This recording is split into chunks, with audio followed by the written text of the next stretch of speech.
Irmãos, eu quero convidá-los a que os irmãos abram comigo as suas Bíblias no livro de Juízes.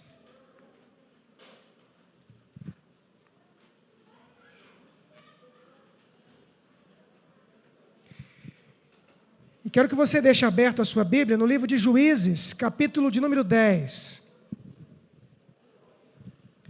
Juízes, capítulo 10.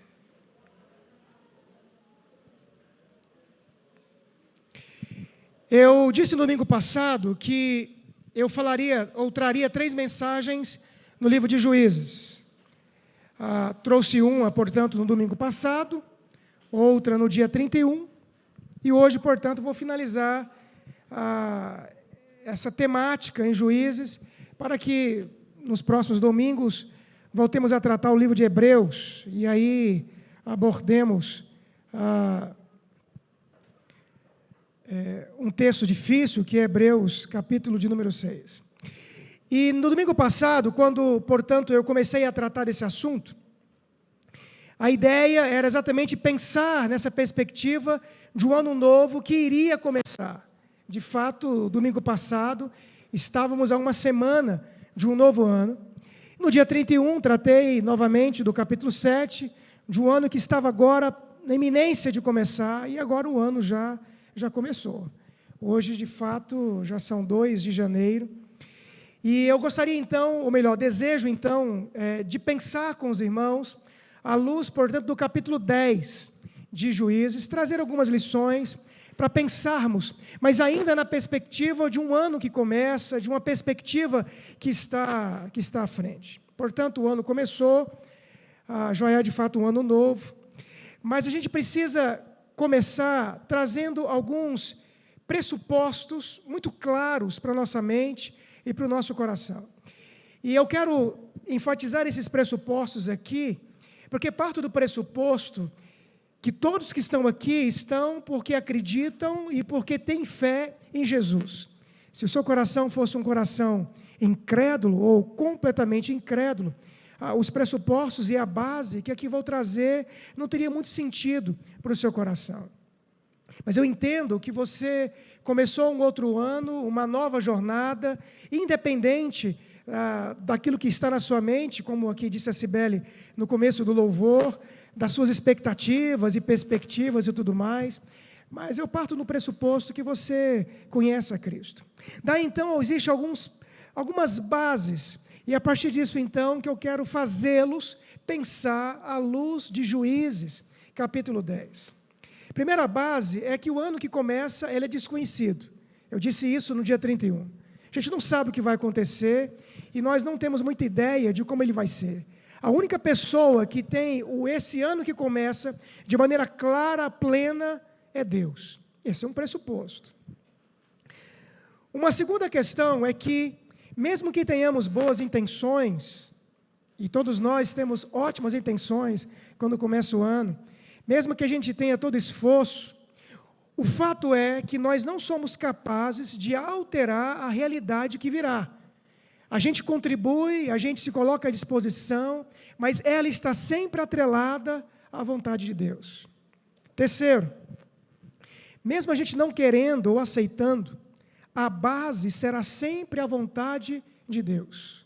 É Ele que determinará, ou já determinou, porque na mente dele tudo já é um evento único, porque para Deus não existe esse processo de presente, passado, futuro. Ele é um ser eterno e, portanto, fora do tempo e do espaço. Ele, portanto, já determinou, e a gente, agindo assim ou não, deveremos, portanto, entender que a sua base ou a sua vontade vai prevalecer. Aí, então, um quarto pressuposto é que a vida espiritual ou a comunhão com Deus é o fator determinante para tudo aquilo que virá pela frente. Ou seja, a minha relação com Deus e a minha comunhão com Deus é que vai determinar a maneira como qual eu vou experimentar aquilo que Deus já determinou para o nosso coração. Quanto mais próximo eu estiver dele, quanto mais achegado a Ele eu estiver, mais eu vou entender e aceitar tudo aquilo que por Ele já foi determinado. Portanto, a base de todo o processo é a vida espiritual. A base de todo o processo é a nossa relação com Deus, é a nossa comunhão com o Senhor. E é por isso que nessa noite, mais do que qualquer outra coisa, eu quero continuar enfatizando o que temos enfatizado aqui com tanta frequência: a centralidade de Cristo, a centralidade do Deus Todo-Poderoso e da vida que Ele espera de cada um de nós. Mesmo que nós aqui vivamos as realidades mais distintas, eu não posso e você não pode fugir desses pressupostos que eu acabei de afirmar. E por fim, como eu disse, entender que a nossa comunhão com Deus e as escolhas que a gente faz em relação a Deus vão, de fato, determinar a maneira pela qual nós iremos experimentar ou aceitar e receber o que Deus já determinou para cada um de nós. Eu quero, então, pensar, como eu disse para os irmãos, à luz de Juízes capítulo 10. Mas como este é uma terceira mensagem que eu estou fazendo, então, em Juízes, eu quero apenas relembrá-los de alguns pontos que tratei nas últimas 2 lições, para então entrar nesta mensagem aqui de hoje. O tema que estou tratando desde o domingo passado até hoje é o mesmo: começando uma nova história. A ideia é esta: começamos um novo ano, portanto, uma nova história. Eu propus isso domingo passado, no dia 31, estou propondo isso agora novamente. E, portanto, é começando uma nova história, e então, à luz de algumas lições que nós encontramos em Juízes. E a primeira mensagem que eu trouxe foi em Juízes capítulo 2, mostrando, portanto, uma situação onde o povo de Israel errou. E eu disse na ocasião que eles erraram porque eles quebraram a aliança com o Senhor, eles deixaram ser influenciados pela cultura vigente, e eles tiveram algumas mudanças, ou, na verdade, alguns arrependimentos de pura conveniência. Daí, então, eu disse na ocasião que isso trouxe sobre eles o juízo de Deus, e eles tiveram que conviver por toda a vida com as consequências das más escolhas que fizeram. Daí eu terminei aquela lição, domingo passado, trazendo algumas aplicações. Eu disse: é preciso lembrar do que Cristo fez. Segundo, é preciso viver o que Ele espera de nós. Terceiro, é preciso nos convencermos qual é o nosso padrão, que não é a cultura vigente, mas é Cristo e a sua palavra. E por fim eu disse que é preciso haver conversão genuína. Porque sim, é possível que muitas pessoas, dentro de um contexto religioso, tenham conversões falsas, ou apenas com segundas intenções. Daí então, Juízes 2 nos trouxe essa ideia. Daí então, no dia 31, eu trouxe a expectativa, ou melhor, a experiência de Gideão. Aquele que foi chamado por Deus para ser o libertador de Israel. O tema foi o mesmo. Começando a nova história, baseado em Juízes, mas agora com um acréscimo: Gideão e a dependência de Deus. Eu disse, portanto, na sexta-feira, no dia 31, que era um tempo de aflição, mas também houve arrependimento, e é também um tempo de livramento que Deus trouxe. Se Deus escolheu, portanto, Gideão para libertar aquele povo, Deus teve que trabalhar as fraquezas, insegurança daquele homem. Deus agiu com paciência com o Gideão. E Deus, portanto, manifestou por meio dele que ele age independente do homem, ele faz o que quer, e quando ele se propõe fazer, ele usa o que é necessário para fazer, e por fim, ele fez o que havia disposto. Deus libertou o povo. E aí então eu terminei trazendo algumas aplicações, dizendo que a história de Gideão, ela é uma história relativa. O absoluto ali é Deus.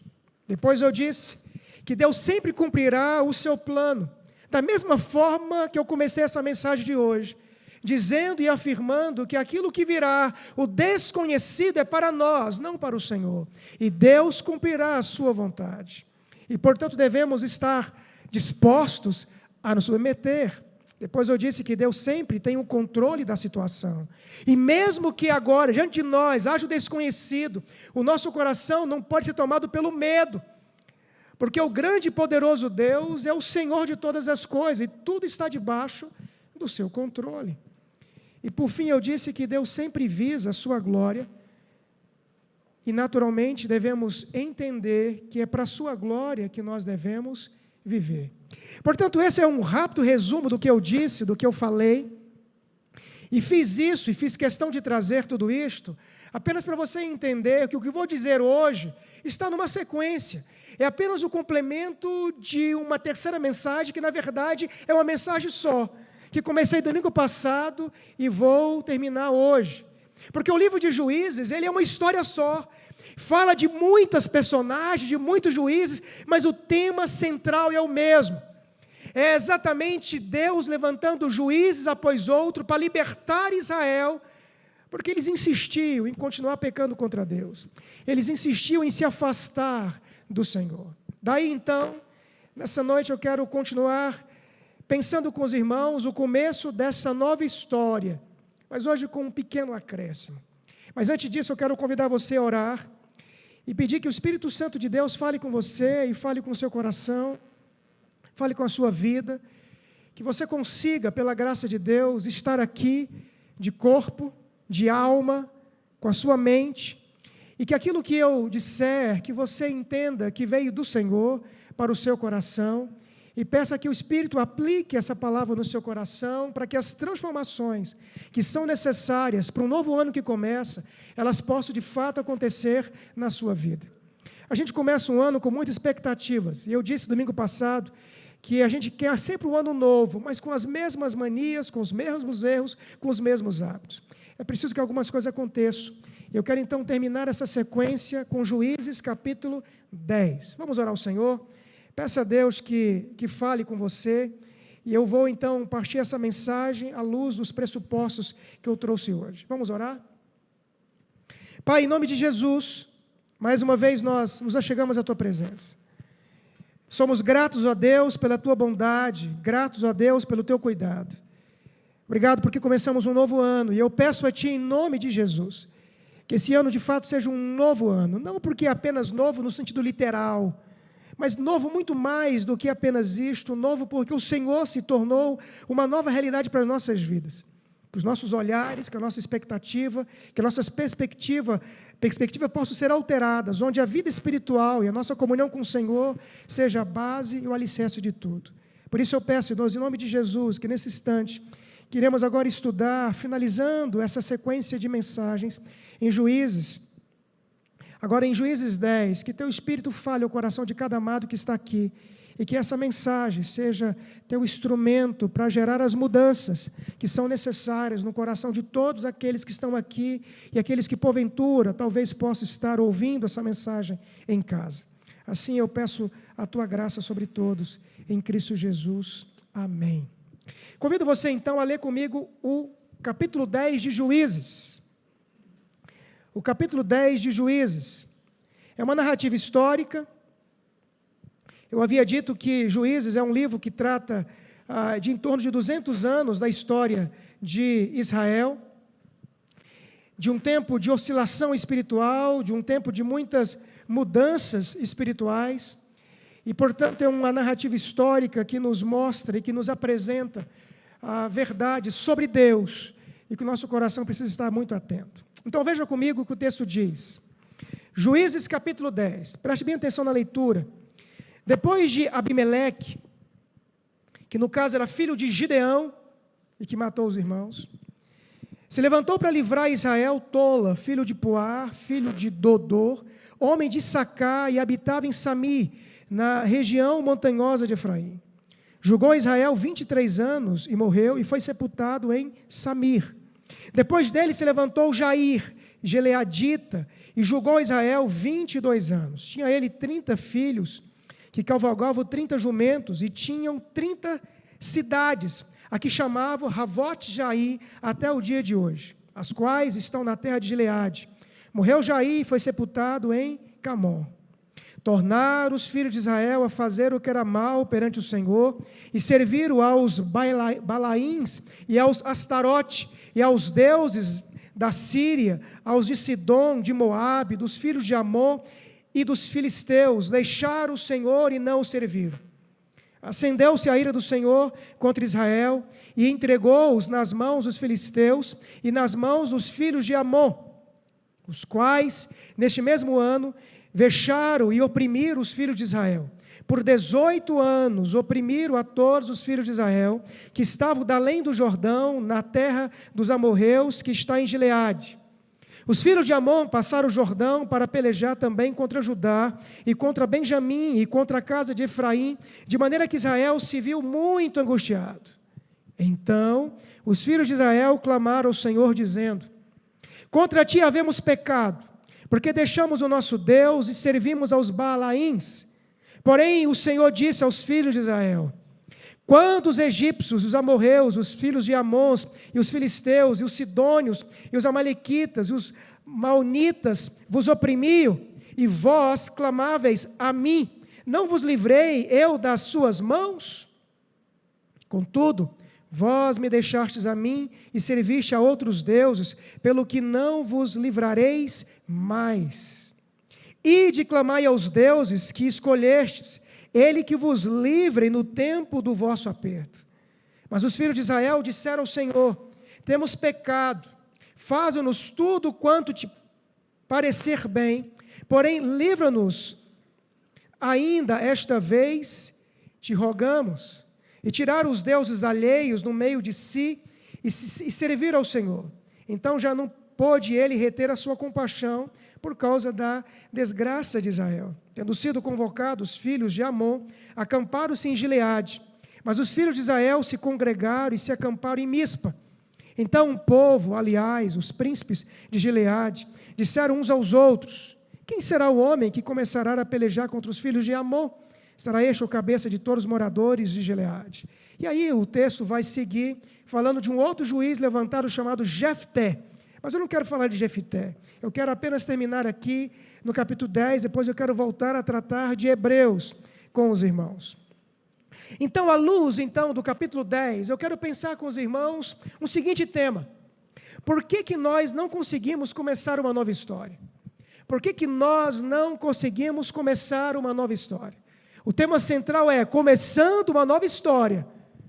Lá em Juízes 2, eu tratei sobre essas dificuldades da quebra da aliança. No dia 31, eu tratei sobre Gideão. Mas hoje, então, eu quero pensar com os irmãos, por que nós não conseguimos começar uma nova história? Por que a gente sempre começa um novo ano, e aqui não estou me referindo às nossas decisões particulares, simplesmente nesse sentido do nosso mundo ao redor, mas me refiro muito mais ao aspecto espiritual. Por que nós não conseguimos começar uma nova história? Essa narrativa histórica nos mostra, ou nos aponta alguns elementos que quero fazê-los pensar comigo nessa noite. A primeira delas, nós encontramos então no versículo de número 6. Diz assim: tornaram os filhos de Israel a fazer o que era mal perante o Senhor, e serviram aos Baalaíns e a Astarote, e aos deuses da Síria, e aos deuses de Sidom, de Moabe, dos filhos de Amon e dos filisteus, deixaram o Senhor e não o serviram. Aí então há uma resposta: por que nós não conseguimos começar uma nova história? Baseado na história, portanto, de Juízes, chegamos a uma resposta: porque insistimos sempre nos mesmos erros e nos mesmos pecados. Porque nós insistimos nos mesmos erros e nos mesmos pecados. Eu comecei domingo passado dizendo isto: um ano novo, ele é apenas novo, no sentido literal do termo, mas muitas vezes não é novo porque as mudanças não acontecem aqui na mente, não acontecem no coração, são mudanças exteriores, mas não acontecem dentro de nós. Nós estamos aqui no capítulo 10 de Juízes. É claro, eu não tratei o livro, nem abordei capítulo por capítulo, como estou fazendo com Hebreus. Mas a história é uma história repetida, do capítulo 1 até o capítulo 10. Durante 200 anos, Israel repetiu a mesma história. A mesma história. Insistiu nos mesmos erros e nos mesmos pecados. Deus se compadecia, levantava um juiz, Enquanto o juiz era vivo, ele servia o Senhor, o juiz morria, eles abandonavam o Senhor. Deus levantava um juiz, ele servia o Senhor, enquanto ele estava vivo, ele morria, eles deixavam o Senhor. E aí tem a ver com o que eu disse na semana passada, no acesso e no domingo. Eles deixavam ser envolvidos pela cultura vigente, pelos povos que lá estavam. E é por isso, irmãos, que todas as promessas e votos que a gente faz não dão certo. Porque a gente sempre começa as coisas pelo lugar e pela forma errada. As mudanças centrais, elas precisam acontecer dentro de nós. E essa mudança central precisa ser levada em consideração a base, que é o pressuposto que eu comecei essa mensagem, dizendo, a base de todas as coisas é a vida espiritual. Não é qualquer outra realidade nossa, não é nenhuma outra parte das nossas vidas, tem sempre a ver com Deus. Tudo aquilo que está além de Deus são complementos que Ele dá. É Ele que é o alicerce, a pedra central, é Ele que vai dando sentido e significado a tudo aquilo que a gente sonha. Como disse aqui a Cibele no começo. Para quem sonha casar, para quem sonha arrumar um emprego melhor, para quem sonha ter filhos, para quem sonha comprar uma casa, para quem sonha, seja lá o que for, isso são elementos que estão atrelados à base central, e a base central é Deus. Não dá para sonhar fora de Deus, porque sonhar fora de Deus, ou criar projetos fora de Deus, sempre vai dar errado. Até porque nós podemos criar projetos e Deus pode mudá-los, e será um grande sucesso, porque vem de Deus. Porque a vontade dEle é que vai prevalecer. Foi o que eu disse lá atrás. É desconhecido para nós, mas 2022 está claro para Deus, porque Ele já determinou todas as coisas, e aquilo que vai acontecer, na nossa perspectiva, que para Ele já aconteceu, quando estamos nele, não importa o que virá, será sempre bom, porque veio do Senhor. O nosso problema é como Israel, é porque a gente insiste nos mesmos erros e nos mesmos pecados. A gente muda de ano, mas continua sendo a mesma pessoa. Eu escrevi um textozinho que coloquei esses dias, aí na semana, não sei quem leu, acho que alguns devem ter lido, eu falei sobre isto.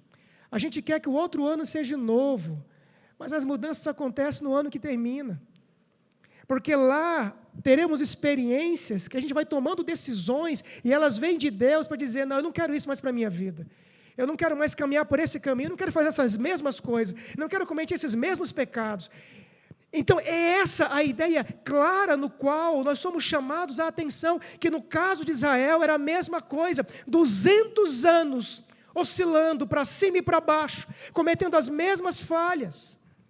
Ele só serviu a Deus enquanto um juiz estava vivo, libertando dos inimigos, mas o juiz morria, como eu disse, ele se afastava do Senhor. Portanto, por que nós não conseguimos começar uma nova história? Porque sempre insistimos nos mesmos erros e nos mesmos pecados. Uma segunda resposta à pergunta que eu fiz: por que não conseguimos começar sempre uma nova história? Porque, em segundo lugar, nós só retornamos para Deus, normalmente, quando tudo vai mal. Versículo 14 diz assim, 10 a 14, então os filhos de Israel clamaram ao Senhor, dizendo, contra ti havemos pecado, porque deixamos o nosso Deus e servimos aos Baalaíns. Porém o Senhor disse aos filhos de Israel, quando os egípcios, os amorreus, e os filhos de Amon, e os filisteus, e os sidônios, e os amalequitas, e os maonitas, vos oprimiam, e vós clamáveis a mim, e não vos livrei eu das suas mãos?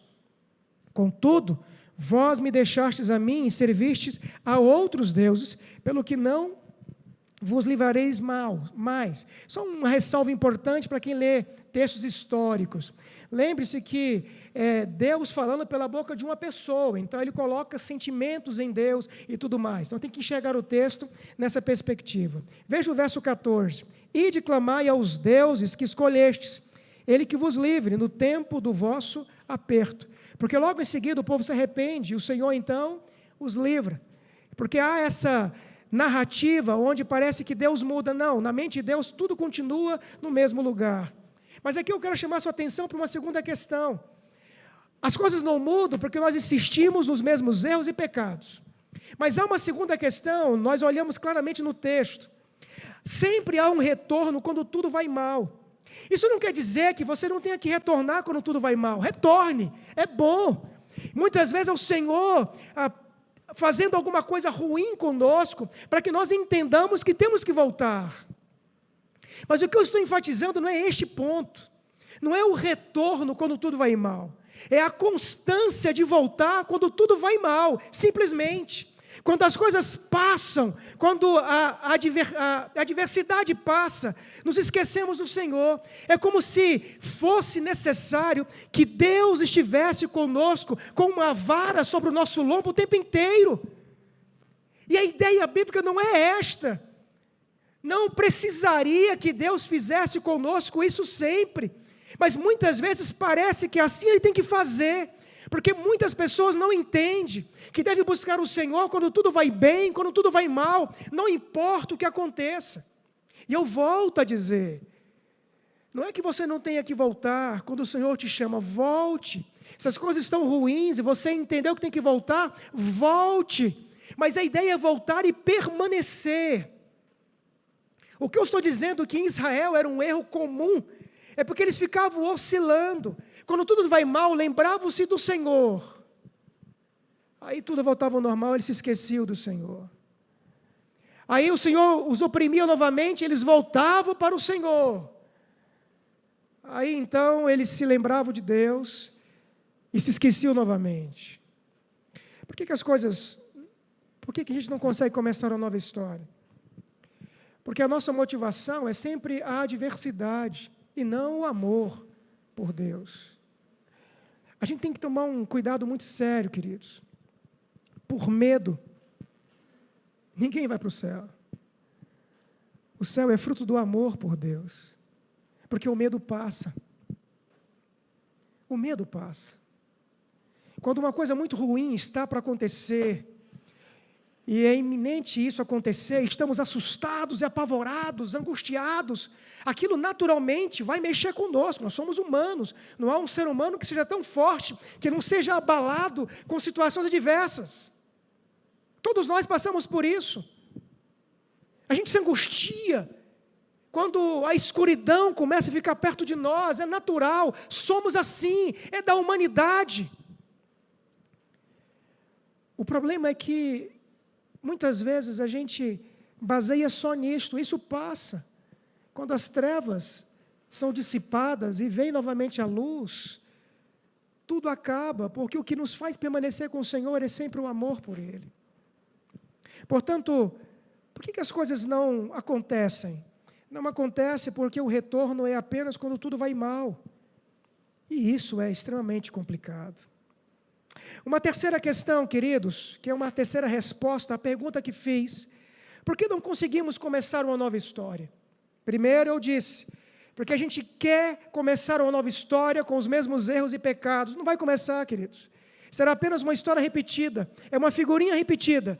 É a mesma coisa, não mudou nada, só mudou o ano. É tudo do mesmo jeito, porque os pecados e as falhas continuam no mesmo lugar. Depois eu disse, porque a gente é chamado quando tudo vai mal. Mas quando o mal passa, a gente retorna para onde estávamos. E o terceiro, que para mim é muito mais sério, é saber o que é certo e insistir no erro. Saber o que é certo e insistir no erro. É diferente da primeira palavra que eu disse, que é insistir nos mesmos erros e pecados. Uma coisa é a gente estar caminhando de forma até às vezes com certa ignorância. Mas a gente percebe aqui no versículo 15, uma certa consciência no processo. Veja, mas os filhos de Israel disseram ao Senhor: temos pecado, faze-nos tudo quanto te parecer bem, porém livra-nos ainda esta vez, te rogamos. E tiraram os deuses alheios no meio de si e servir ao Senhor. Então já não pôde ele reter a sua compaixão por causa da desgraça de Israel. Tendo sido convocados os filhos de Amon, acamparam-se em Gileade, Mas os filhos de Israel se congregaram e se acamparam em Mispa. E o capítulo 11 vai dizer que eles venceram a guerra e foram mais uma vez libertados, porque mais uma vez Deus agiu com graça. Mas aqui é uma resposta à pergunta que eu fiz. Por que a gente não consegue começar uma nova história? Porque a gente sabe o que é certo, mas insiste no erro. E eu estou enfatizando isso porque eles sabiam exatamente o que estava afetando a comunhão deles com Deus. Era o bando de deuses, de imagens que eles trouxeram para adorar, dos cananeus, dos sírios, ali, dos amorreus, de gente que eles foram ensinados há muito tempo, que não deveriam prestar culto àqueles falsos deuses. Eles sabiam. Eles foram ensinados por isso. Tanto que quando tudo apertou, o que eles fizeram?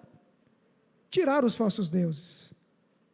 Portanto, não era por ignorância, era por indisposição. Era por amor não a Deus, mas amor a tudo aquilo que aqueles falsos deuses lhe proporcionavam. E muitas pessoas têm extrema dificuldade de entender da severidade do juízo de Deus sobre os cananeus. Esses deuses, irmãos, eram adorados de muitas formas. Havia deuses entre os cananeus que eram adorados com sacrifício de crianças. Havia deuses ali, da fertilidade, por exemplo, que eram adorados com festas cultuais, onde orgias eram celebradas e vividas com certa intensidade, de todas as formas que você possa imaginar. Aqueles deuses eram adorados também com uma violência, uma crueldade que eles tinham uns pelos outros, que vocês não têm ideia da maldade que tinham. E quando Deus levanta Israel para ali adentrar aquele lugar, dizendo, é preciso purificar essa terra, é porque aquele povo contaminou aquela terra de maneira tão terrível, que Deus então derramou sobre eles o seu juízo. Israel sabia disto. Eles foram advertidos por Moisés, por Josué, o tempo inteiro sobre isso. Eles sabiam que não poderiam viver aquela realidade.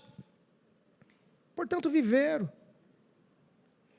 Não se começa um ano novo, queridos, porque sabe o que é certo. Mas mesmo sabendo, insiste em fazer o que é errado. A gente sabe disso. Quantas e quantas vezes você já disse isso para uma ou para outra pessoa, inclusive para mim, talvez? Eu sei disso, pastor. A gente sabe.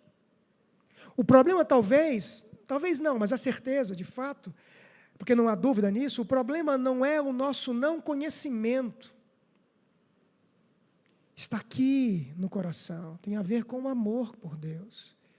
É por isso que eu disse que por medo, ninguém vai para o céu. Ainda que a Escritura, eu falei de manhã sobre isso, em muitas ocasiões, devemos servir a Deus com temor e tremor, mas o medo ele passa, quando o mal passa. O que permanece é exatamente o nosso amor por Ele. Porque amando o Senhor, a gente serve em toda e qualquer situação, quando tudo vai bem, quando tudo vai mal. Daí então, irmãos, por que nós não conseguimos começar uma nova história? À luz de Juízes, pelo menos naquilo que o Senhor falou no meu coração, é insistir nos mesmos erros e pecados.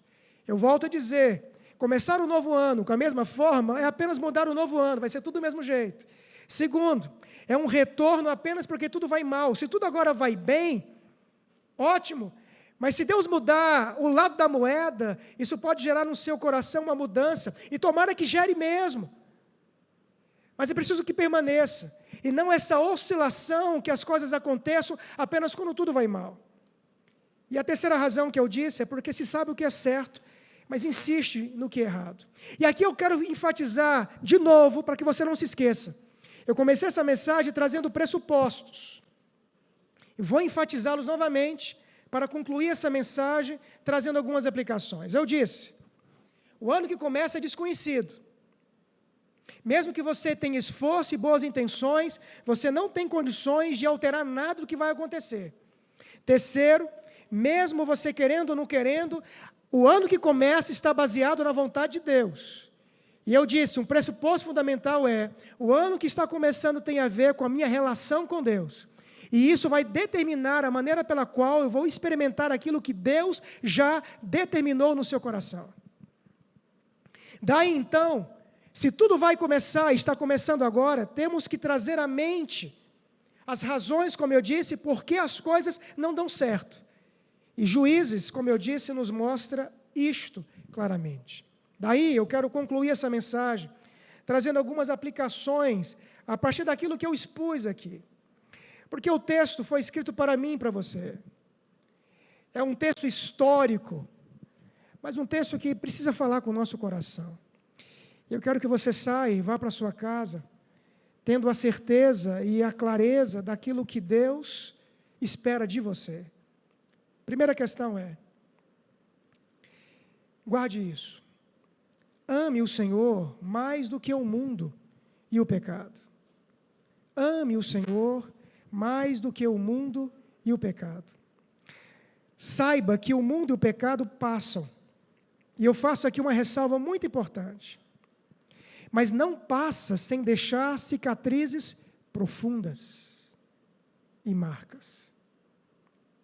Portanto, queridos, se você entende o Evangelho, se você foi alcançado pelo Senhor, se você entendeu o que Cristo fez por você na cruz, e eu volto a dizer que não estou falando com incrédulos, mas com gente crente em Jesus, se você entende o que Ele fez, eu então exorto você, pelo amor dEle pela tua vida, que você o ame o Senhor, e amar é mais do que um sentimento, amor tem a ver com ações, tem a ver com prática, com vivência, com caminhada, com jornada. Ame o Senhor mais do que o mundo e o pecado, porque a gente diz que o pecado é bom, não porque ele é bom, porque se fosse bom, traria coisas boas. A gente se delicia com ele, porque há dentro de nós resquício desse pecado, que encontra fora de nós pecados também, que quando se complementam, traz uma sensação de prazer, de satisfação. Mas isso não é bom, porque no final das contas, tem um preço muito alto. Talvez como alguém que tenha passado uma noite inteira bebendo muito, se divertindo com os amigos, e lá para as tantas está embriagado e volta para casa, bate o seu carro e fica ferido. A ferida agora não, a bebida anterior não vai aliviar a ferida de agora, porque tudo passa.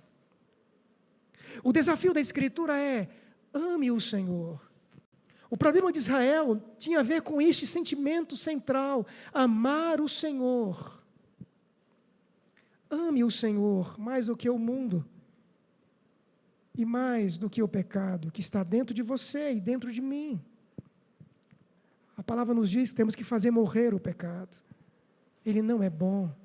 É algo estranho dentro de nós que nos engana e que nos ilude e que gera uma sensação de satisfação, mas que no fim é apenas como fel. E o resultado final de tudo são cicatrizes profundas e marcas profundas. Por que passa? Juízes, portanto, nos leva a chamar a atenção de que nós precisamos amar o Senhor mais do que o mundo e mais do que o pecado. As pessoas amam o pecado. Elas não são obrigadas a pecar. Nós fomos libertados dele para amar o Senhor sobre todas as coisas. Uma segunda questão, querido, ou uma segunda aplicação, e que eu quero dizer de forma muito objetiva para você. Crie coragem para você tomar uma decisão em direção a Deus. Crie coragem para você tomar uma decisão em direção a Deus.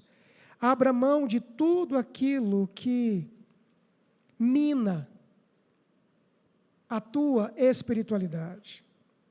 Tudo aquilo. E aqui eu poderia citar uma lista gigantesca de coisas que eu imagino que possam minar a tua espiritualidade.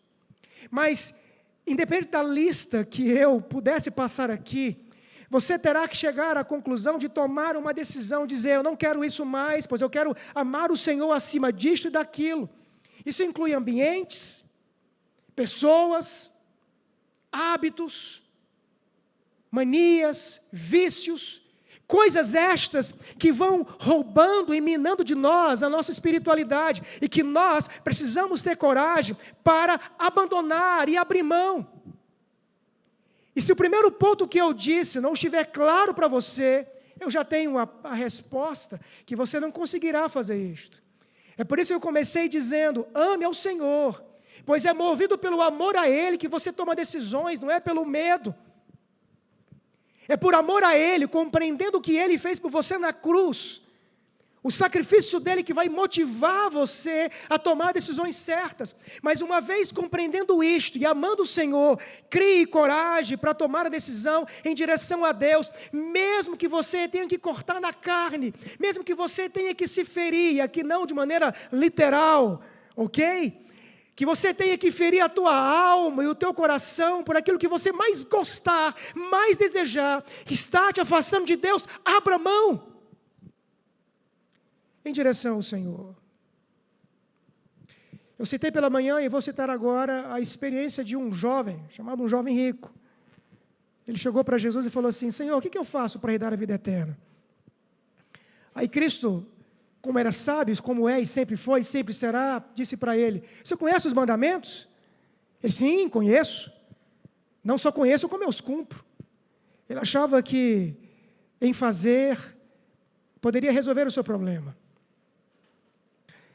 Aí Cristo falou assim, até brinquei de manhã e vou brincar de novo. É como se ele batesse palma assim, parabéns, você tem a resposta certa. Mas tem uma coisa que te falta. Pega todos os teus bens, vende e depois você me siga. É claro, irmãos, que Cristo não está fazendo uma apologia à pobreza. Não é os bens em si. Aquele jovem não amava a Cristo. Ele amava os bens que ele possuía. E por causa disso foi incapaz de abrir mão por causa do Senhor. Por acaso veio à tua mente a história de um outro homem? Zaqueu? Zaqueu era um ladrão, um traidor da pátria, um coletor de impostos que arrancava do seu próprio povo muito mais do que o Império Romano exigia. Era riquíssimo, às custas do trabalho dos seus irmãos. Mas quando aquele homem foi alcançado por Deus, foi tão profunda aquela conversão e tão genuína, que se viu como um ladrão e por causa disso reconheceu que deveria devolver e devolveu. Porque ele amou a Cristo muito mais do que os bens que ele possuía. Deu para entender a diferença? Quando a gente ama o Senhor, a gente cria coragem para tomar a decisão em direção ao Senhor, de abrir mão de tudo aquilo que nos afasta dEle. Sonda aí no teu coração, na tua mente, o que te impede de ser um crente melhor? O que te impede de entregar-se, de doar-se a Ele de maneira intensa?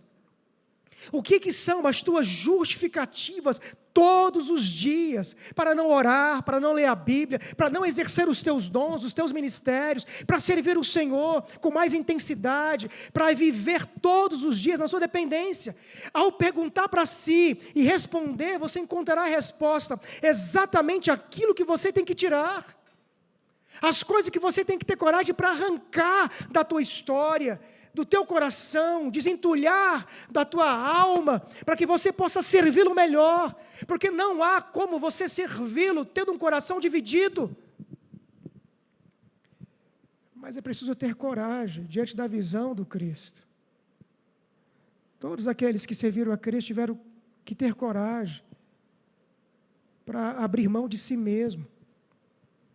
De todas as palavras de Jesus, irmãos, a mais profunda, no sentido de confronto, é quando ele fala assim, quem quer me seguir, deve tomar a sua cruz, deve renunciar a si mesmo.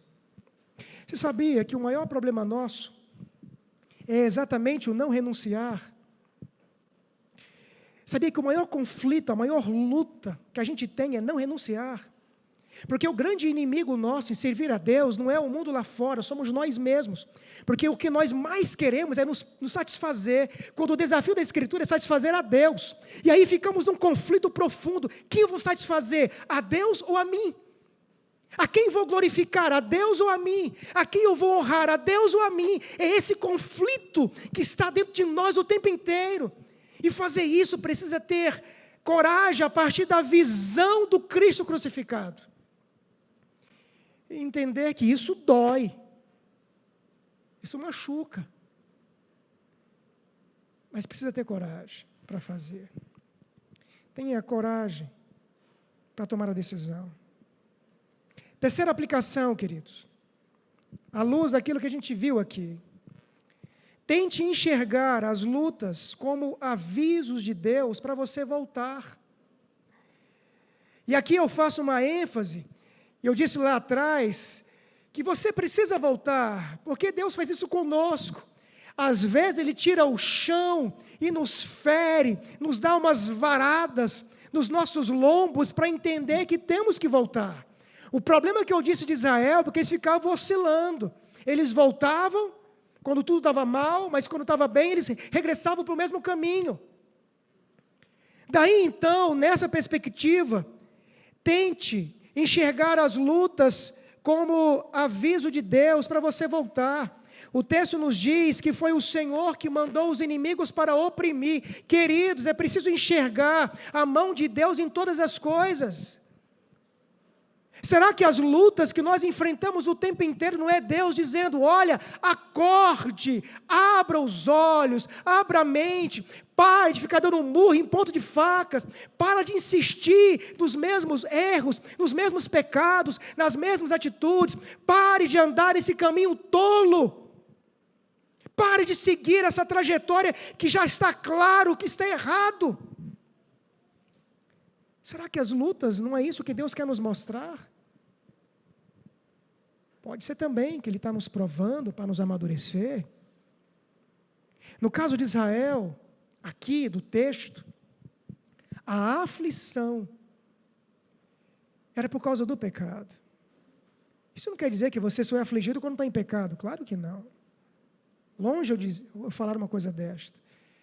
Mas olhando no contexto aqui, de forma específica, eles estavam sofrendo, porque estavam longe de Deus. Será que Deus não está querendo te mostrar alguma coisa? Será que Ele não está insistindo com você, por amor a você, e dizendo que você está no caminho errado, e que você não vai ter um novo ano, se você não entender que precisa enxergar a luz que Deus tem colocado diante de você? Quarto, porém, se você sabe a verdade, não espere ser disciplinado, porque isso pode doer muito. Essa é um conselho à luz de Juízes 10. Meu irmão, se você conhece a verdade, conhece a palavra de Deus, não espere que Deus venha contra você, para você ser despertado a tomar uma decisão, porque isso pode doer. E a última aplicação é básica e fundamental para um novo ano que começa. Cultive uma vida de comunhão com Deus. Israel era feliz todas as vezes que estava com o Senhor. Todas as vezes. Israel experimentava de amarguras profundas quando estava longe de Deus. Esse princípio é o mesmo para mim e para você. Não há felicidade fora de Cristo. Não há felicidade numa mesa de bar. Não há felicidade em noitadas de prazer. Não há felicidade no dinheiro, ainda que as pessoas insistem que ela traz felicidade. Não há prazer nos bens materiais. A felicidade se encontra em Cristo, Jesus. Porque é Ele, e somente Ele, que dá sentido e significado para tudo aquilo que nos cerca. Eu tenho dito isto, acho que 20 anos, que hoje, esse mês de janeiro, faz 20 anos que eu estou com os irmãos. Tem 20 anos dizendo a mesma coisa. A gente quer encontrar alegria, quer encontrar paz, é em Cristo Jesus. É preciso que a gente cultive com Deus um retorno diário, uma vida diária com o Senhor, onde Ele é o centro das nossas vidas, onde Ele é o Senhor do nosso coração, onde tudo aquilo que está ao nosso redor é pautado a partir daquilo que Ele significa para nós. As nossas escolhas, decisões, tomadas de decisões, caminhos têm a ver com aquilo que Ele significa para nós. Quando nós o amamos, a pessoa que nós mais nos importamos é agradar o Senhor, é honrar o Senhor, é satisfazer o Senhor. Portanto, cultive uma comunhão com Deus.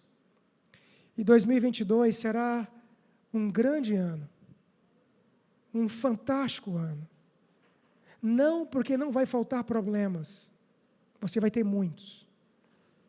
Não é porque você não vai ter apertos, você vai ter muitos. Não é que você não vai correr risco, você vai correr muitos. Mas o que dá sentido à vida não são as circunstâncias. O que dá sentido à vida é onde nós estamos quando as circunstâncias vêm. Se estou em Cristo como a rocha, os ventos bravios passam. Pode até gerar medo, mas a gente não cai, porque estamos na rocha. Quando as situações adversas vêm e há dúvidas, a gente não se perde, porque sabemos que Cristo é a certeza. Quando ansiamos que alguma coisa aconteça e não está acontecendo, a gente encontra paz por saber que se não aconteceu, é porque o Senhor ainda não quis, porque está nas suas mãos, porque Ele é todo poderoso e não perde o controle de nada. Se o mal vem sobre nós, sabemos quem pode nos libertar. O grande juiz não era aqueles juízes levantados, porque eles apontam para o Cristo. Cristo é o grande juiz que nos liberta sempre. Porque mesmo quando o mal vem, somos do Senhor. E é o Senhor que está conosco. E é exatamente, irmãos, o tamanho da nossa comunhão com Deus é que determina o tamanho das nossas ações no dia a dia. Quanto mais perto do Senhor, mais perto da vida e da paz e da felicidade nós estamos. Assim, queridos, comecemos uma nova história. 2022 está aí, todo ele para ser vivido como Deus quer. Mas Juízes nos desafia a pensar que como crentes e como servos de Deus, podemos e devemos ser e agir diferentes. Aí sim, será um novo ano. Não apenas porque o calendário mudou, mas porque todas as coisas foram feitas novas, alteradas e modificadas. Amém, irmãos? Amém, queridos? Entendeu a mensagem? Que o Espírito possa aplicá-la no seu coração. Eu citei de manhã e cito agora à noite, como disse Samuel: longe de mim pecar contra o Senhor, em deixar de orar por vocês e de ensinar vocês. Mas que muitas vezes a vontade é imensa de pular da carroça. Mas longe de mim pecar contra o Senhor em dizer para você o que é aquilo que Cristo espera de você e deixar de orar pela sua vida. Porque como diz o apóstolo Paulo, aqueles deveriam orar pelos seus mentores, porque eles sabem que terão que prestar contas. E eu terei que prestar conta pela sua vida com o Senhor. E por isso, a minha grande ansiedade é que você entenda o que eu disse aqui. Juízes é um livro de história. História. Que fala do amor de Deus, do juízo de Deus, mas que nos aponta para uma grande saída, Cristo Jesus. Amém? Vamos participar. Curvemos a nossa cabeça. Deus amado Pai, obrigado, Senhor, por esse instante, por esse momento onde nós podemos participar da mesa do Senhor e assim celebrar a preciosa salvação, a maravilhosa graça manifesta através do Teu Filho Jesus Cristo na cruz do Calvário. Muito obrigado, Senhor, que nós possamos viver nessa viva expectativa, nessa viva esperança de que nós temos vida plena, vida eterna, em Jesus Cristo, Teu Filho. Leva-nos em paz, que a boa mão do Senhor possa nos acompanhar, que nós assim possamos viver a semana de maneira tal que nós honremos o Teu santo e bendito nome.